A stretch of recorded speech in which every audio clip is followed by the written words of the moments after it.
దాసరి గారు కూడా ఇక్కడే ఉండి ఉంటారు.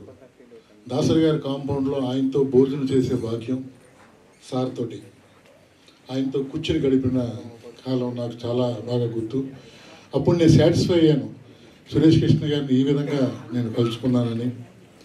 అక్కడే రాజేంద్ర కుమార్ గారు మేమంతా ఆయన దగ్గరే ఉండేవాళ్ళం. ఆ టైంలో సురేష్ కృష్ణ గారు నాకు తెలియదు సురేష్ కృష్ణ గారు గురువు గారి దగ్గర చేశారన్న విషయం గురువు గారు చెప్పారు. నాకు చాలా ఆనందపడ్డాం.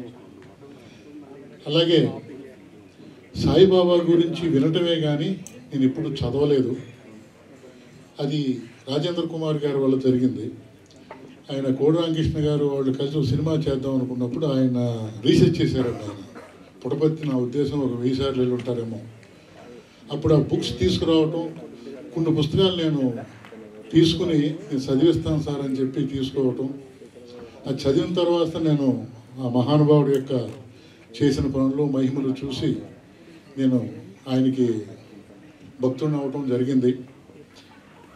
అటువంటి సినిమాలో సరదాగా మనం కూడా టెక్నీషియన్గా చేస్తే బాగుండని మనసులో ఫీలింగ్ ఉండేది.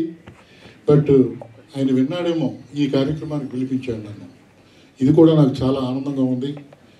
అలాగే ఈ సినిమా ఎంత గొప్పదో రామజోగయ్య గారి పాటలో అర్థమైంది. అలాగే రాజేంద్ర కుమార్ గారు డెఫినెట్గా ఆయనతోనే కలిసి గత 30 సంవత్సరాల నుంచి కలిసే ఉంటున్నాం కాబట్టి ఆయన ఈ సినిమాకి చాలా బాగా పనిచేసి ఉంటారని, ఈ సినిమా పెద్ద హిట్ అవ్వాలని ఆ భగవంతుని కోరుకుంటూ థ్యాంక్ యూ అండి. Thank you very much.